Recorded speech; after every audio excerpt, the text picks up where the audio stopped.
Sir Srinivas గారు, మనం అధికారం ఎప్పుడైతే మార్పు జరిగిందో అప్పటి నుంచి కూడా రోజుకొక బూదంతా బయటకు వస్తూనే ఉంది. ఈవెన్ దాంట్లో వినిపించే పేర్లు కూడా పెద్ద పెద్ద అప్పట్లో మంత్రులుగా పనిచేసిన వాళ్ళ పేర్లు వినిపిస్తూ ఉన్నాయి. చాలామంది కేసులు ఎదుర్కొంటున్నారు, కొంతమంది అజ్ఞాతంలోకి కూడా వెళ్ళారు. అయితే ఇది అందరికీ తెలిసిన విషయమే. కానీ రెవెన్యూ శాఖ కూడా అంతర్గతంగా విచారణ చేసిందని, దాంట్లో ఆధారాలతో సహా కొంతమంది చిక్కారని చెప్పి కూడా ఇప్పుడు కొత్తగా ఒక న్యూస్ వచ్చింది. సో రెవెన్యూ శాఖ ఎలాంటి నిర్ణయం తీసుకోలేదు కాబట్టి అది ముఖ్యమంత్రి గారి దగ్గర ఉంది. అంటే ఇప్పుడు ముఖ్యమంత్రి గారు తీసుకున్న నిర్ణయం మీద ఆధారపడి ఉంటుంది అంటున్నారు. సో ఏం జరగబోతుంది అంటారు? జగన్మోహన్ రెడ్డి 5 ఏళ్ల పాలనలో 5 లక్షల కోట్ల అవినీతి జరిగిందని తెలుగుదేశం పార్టీ, జనసేన వీళ్ళందరూ ఆరోపణలు కొన్ని అప్పట్లోనే పుస్తకాలు కూడా వేశారు. అందులో సగం భూ స్కాములే.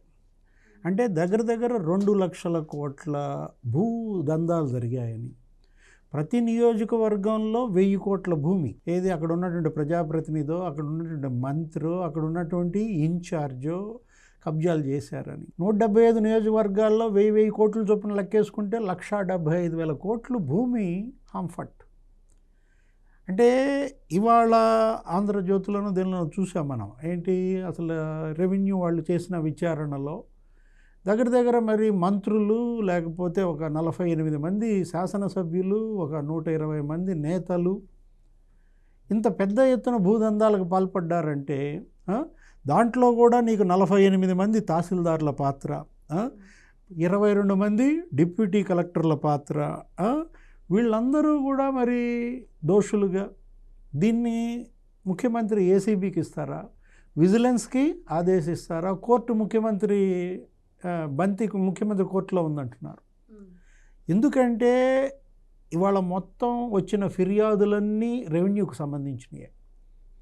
8 లక్షల ఫిర్యాదులో ఏమో వస్తే 60% ల్యాండ్స్కి సంబంధించి. అనగానే సత్యప్రసాద్ కూడా మొన్న కూడా కలెక్టర్ల కాన్ఫరెన్స్లో కూడా చెప్పారు, ఎక్కడ చూసినా నీకు భూదందాలే.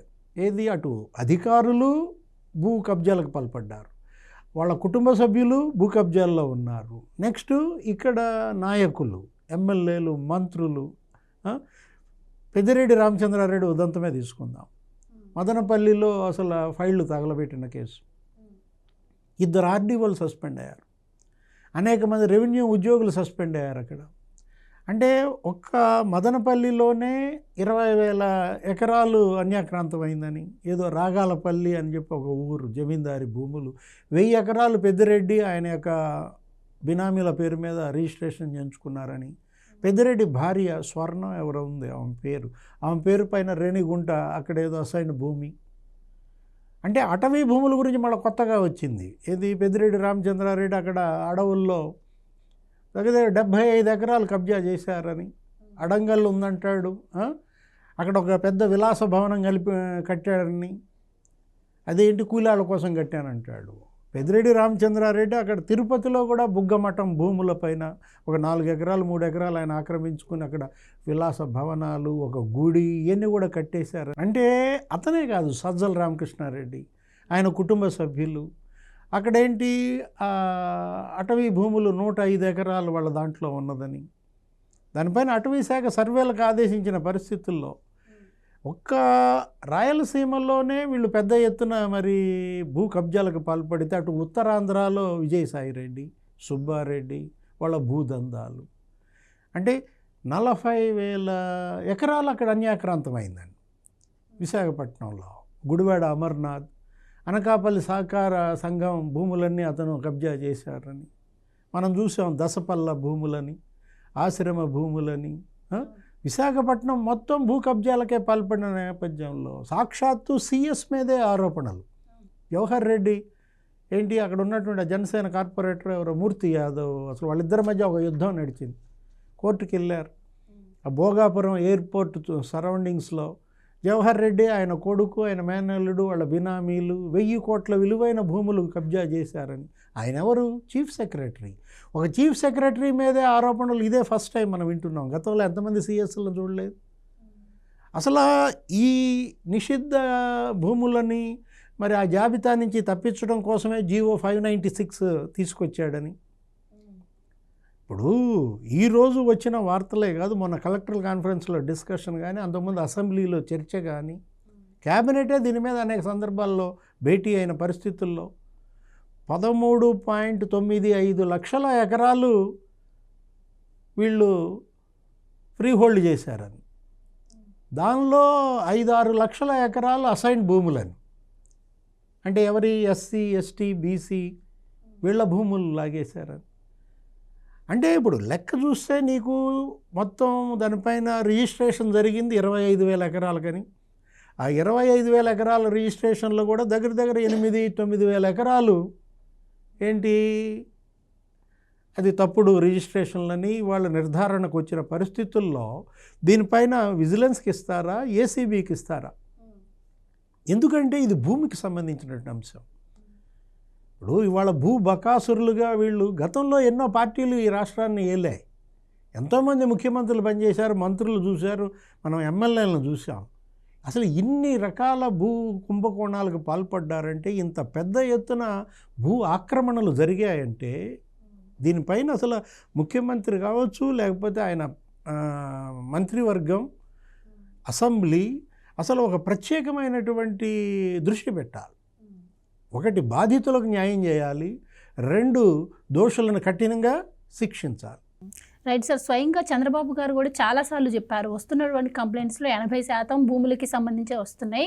సో ఇక మీదట ఎవరైనా సరే భూములకు సంబంధించి ఒక్కల కబ్జా వినిపించినా ఏది చేసినా శిక్షలు కూడా కఠినంగా ఉంటాయి అని చెప్పి కూడా ఆయన చెప్పారు.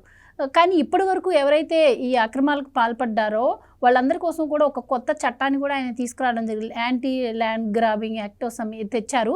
కానీ అది అమిత్ షాకి ఇచ్చారు, కానీ అక్కడ నుంచి ఎలాంటి రిప్లై రాలేదంటున్నారు. సో అటువైపు నుంచి కూడా అమిత్ షా గారు కూడా దీన్ని అగ్రీ చేస్తే మరి కేసులు ఏ విధంగా ఉండే, అంటే శిక్షలు ఏ విధంగా ఉండే అవకాశం ఉంటుందంటారు? చేయాల్సిన, అంటే ఇప్పుడు వస్తున్నటువంటి ఆరోపణలు మరి సాక్ష్యాధారాలతో సహా ఉన్నాయి కాబట్టి చేయాల్సిన అవసరం కూడా ఉందంటారా? మీరేంటి? ఇచ్చిన హామీకి కట్టుబడి ల్యాండ్ టైటిలింగ్ యాక్ట్ రద్దు చేశారు. తర్వాత పొలాల్లో సర్వే రాళ్ళు, వాటిపైన జగన్మోహన్ రెడ్డి బొమ్మలు అవన్నీ తీసేశారు. ఆ పాస్ పుస్తకాలపైన ఆయన ఫోటోలు కూడా తీసేశారు. కొత్త పాస్ పుస్తకాలు ఇస్తున్నారు, కొత్త సర్వే రాళ్ళు మనం చూసాం. కొత్త చట్టం కూడా ఇవాళ వాళ్ళు చేసిన పరిస్థితుల్లో కేంద్రం ఆమోదం. ఇది ముందు కబ్జాకి గురైనటువంటి భూమిని మళ్ళీ కాపాడాలి, వెనక్కి తీసుకోవాలి. తర్వాత దోషుల్ని శిక్షించాలి, ఎవరి భూమి వాళ్ళకి పరం చేయాలి.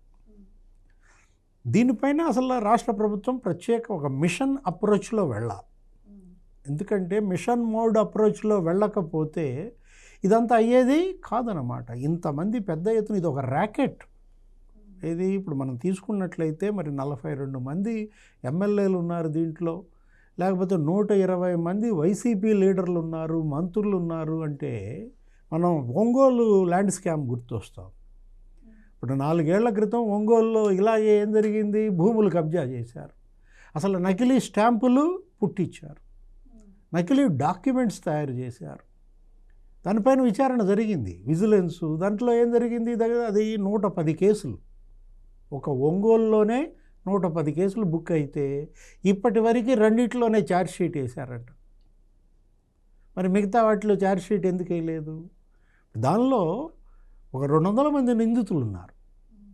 ఆ ఒక్క ఒంగోలులో జరిగిన దానిలోనే మరి 200 మంది నిందితులు అంటే రాష్ట్ర వ్యాప్తంగా ప్రతి నియోజకవర్గంలో ఈ ల్యాండ్ స్కాముల పైన ఇంకెన్ని వేల మంది తేలుతారు. అందులో ఆ ఒంగోలులో 200 మందిలో 75 మందిని అరెస్ట్ చేశారు.